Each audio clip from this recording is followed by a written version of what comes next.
Alors, je pose une question ce matin, comme tant d'autres, mais celle-là est fondamentale. Parce qu'en vérité, elle explique tout.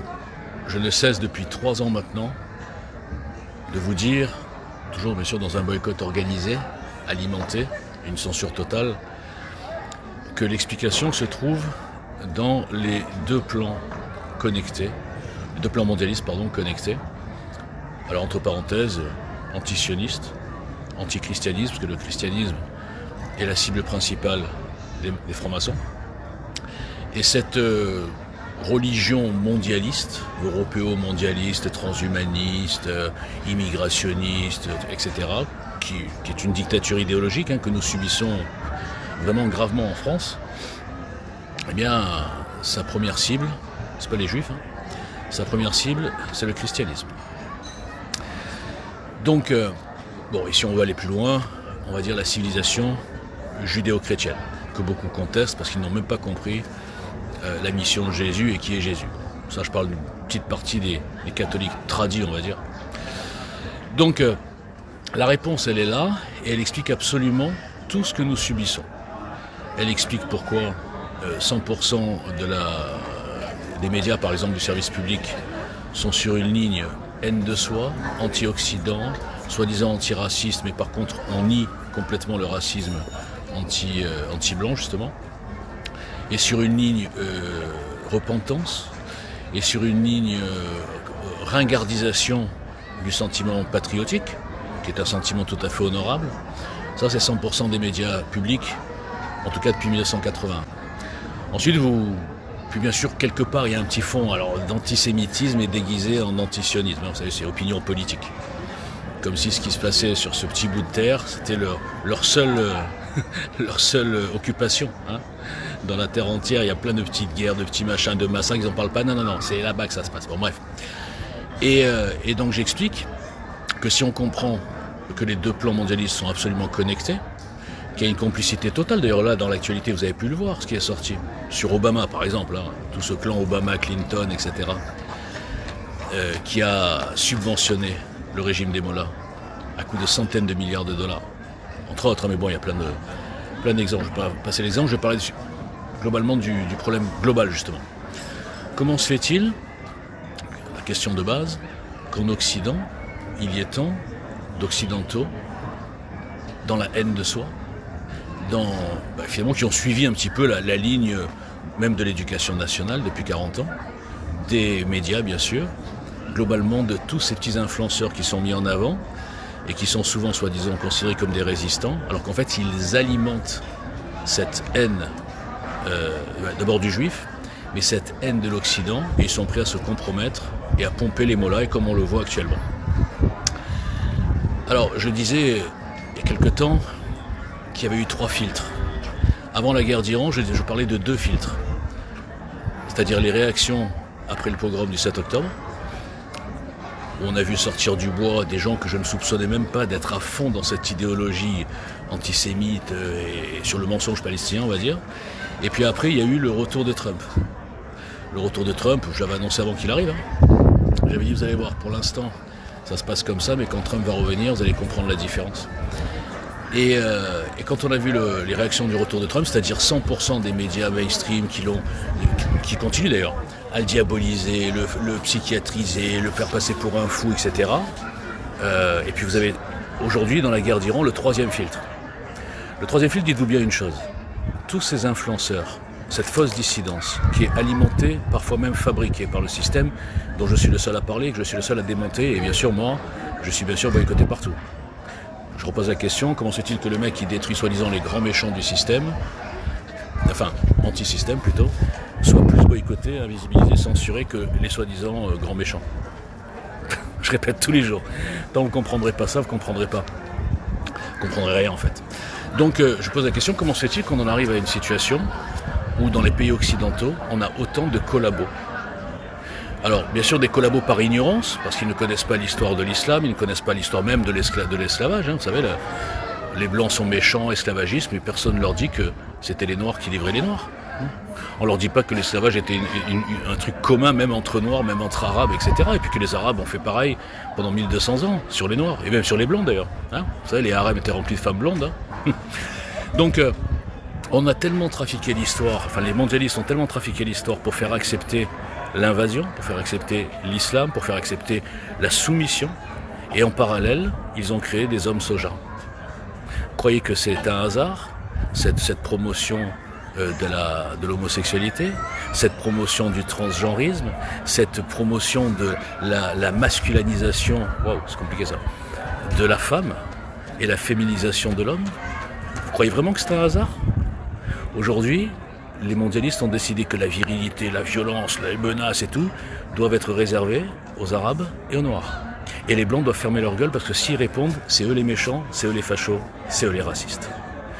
Donc ils ont créé des populations d'hommes soja qui acceptent la soumission, et comme ils ont peur de la combattre, je ne sais pas s'ils l'acceptent ou s'ils ont peur, enfin les deux, et bien finalement une partie de ces gens vont se réfugier avec les envahisseurs, avec les vrais racistes, avec les vrais impérialistes religieux. Et là vous avez tous les hommes soja de France Insoumise. Vous avez vu les petits Français là? Léaumont, j'ai oublié tous les noms, enfin Guiraud, ils ont tous des noms bien français, hein. Boyard. Et ça s'appelle les collabos du XXIe siècle. Donc, facile, je résume, on fabrique des hommes soja sur la base d'une fausse histoire, sur la base d'une diabolisation de toute réaction un peu virile et nationaliste, sans être raciste, hein, nationaliste, c'est-à-dire on défend notre pays. En parallèle, on falsifie l'histoire, notamment de la terre d'Israël. On fait passer les juifs pour des voleurs de terre, des tueurs d'enfants, enfin n'importe quoi, un truc incroyable.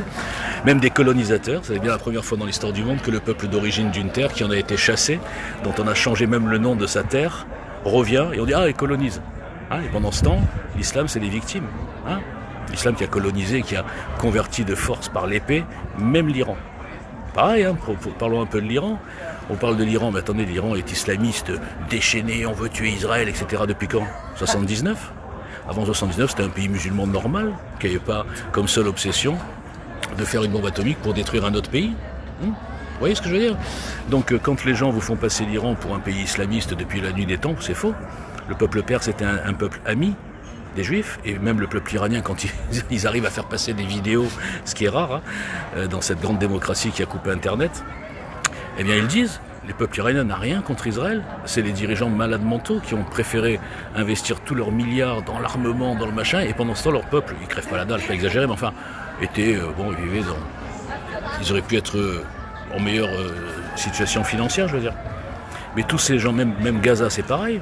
On vous a caché les aides que Gaza a eu depuis 2007, le départ de 2005-2007, le départ d'Israël, parce qu'on vous fait croire que Gaza était occupé. Non, Gaza a été libéré.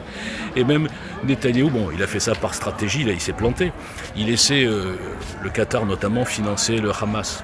Parce qu'il s'est dit, bon, si on leur donne de l'argent, ils auront de quoi vivre, ils vont se développer, ils vont arrêter de nous emmerder. En fait, vous avez vu ce qu'ils en ont fait de l'argent? Des tunnels, des armes, et puis des 4x4, des belles voitures, de l'argent à l'étranger, pendant ce temps leur peuple gazaoui, ils crèvent la dalle. Et qui vont culpabiliser les Gazaouis? Israël. Alors qu'Israël leur fournissait l'électricité, l'eau, tout ce qu'on veut. Plus de l'argent. Vous comprenez? Donc, je repose la question, est-ce que dans la civilisation globalement, je vais dire noire, hein, façon de parler, est-ce que chez les Noirs, chez les Africains, chez les Asiatiques, chez les Arabes encore plus, est-ce que vous pensez que vous avez 20% de collabos qui crachent sur leur civilisation, qui crachent sur leur couleur de peau, qui s'auto-flagellent? Oui, on est méchants, parce que les Arabes, ils pourraient dire, hein, putain, on est quand même des salopards. Hein. Pendant 1200 ans, on a mis en esclavage des Noirs, on est allé chercher des femmes blanches pour les mettre dans les harems, on les a massacrés, on les a même castrés. Ils pourraient dire ça. Vous en avez beaucoup qui disent ça? Allez, 1 pour 100 000. 1 pour, je ne sais pas combien ça fait en pourcentage. Allez, 0,001% des Arabes qui osent parler de leur passé. Et chez les Noirs, vous voyez qu'il y en a qui disent, ouais, attendez les gars, ouais, bon, c'est vrai que c'était horrible ce qu'on a vécu. 1200 ans par les Arabes et 400 ans par les Blancs, on va dire ça comme ça. Mais n'oubliez pas les gars que les dealers de notre propre peuple, c'était des Noirs comme nous. Hein. Combien il y en a qui disent ça? Allez, là il y a un peu plus quand même, on va dire, c'est pas 0,001, c'est 0,0,1, allez, je suis gentil. 1 pour 1000 qui élucide sur sa propre histoire, de sa civilisation et de son pays, même de sa religion. Hein?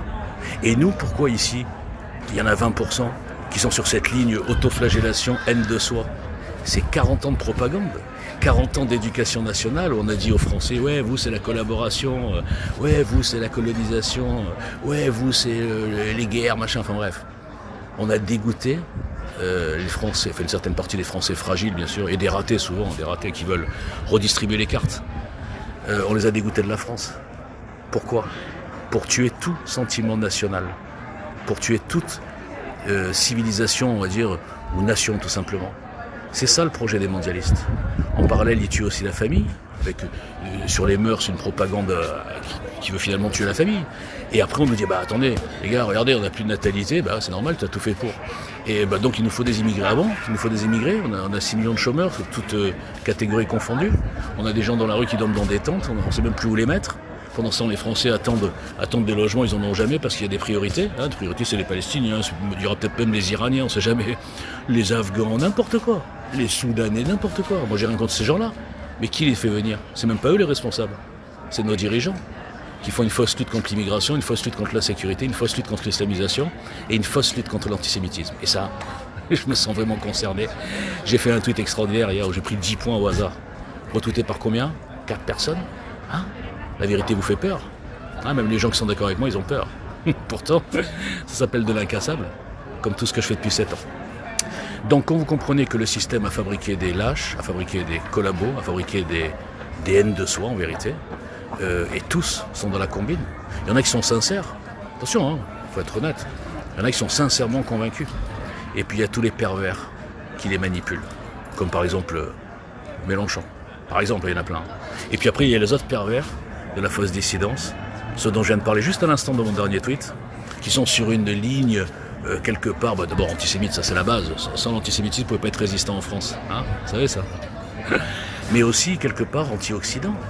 Ils vont flatter le régime des Mollahs, ils vont flatter le régime du Hamas, ils vont flatter le Hezbollah, ils vont défiler dans les rues avec des drapeaux palestiniens, le drapeau symbole des islamistes qui nous tuent ici et qui nous détestent tous les jours, dans certains quartiers qui sont en train de se développer d'ailleurs.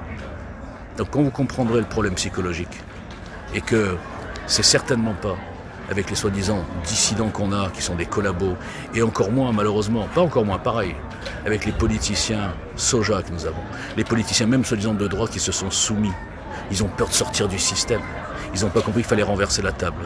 Qui a renversé la table dans le monde ? Trump et Milei. Et tant que vous ne comprendrez pas qu'il faut changer de ton, et que Walter Boujna depuis 2017 il a le bon ton, mais vous n'êtes pas encore bien, vous n'êtes pas assez solide pour comprendre ce que je fais. Et comme je l'ai dit tous les jours, l'histoire se souviendra de moi, mais je serai mort depuis longtemps. Merci.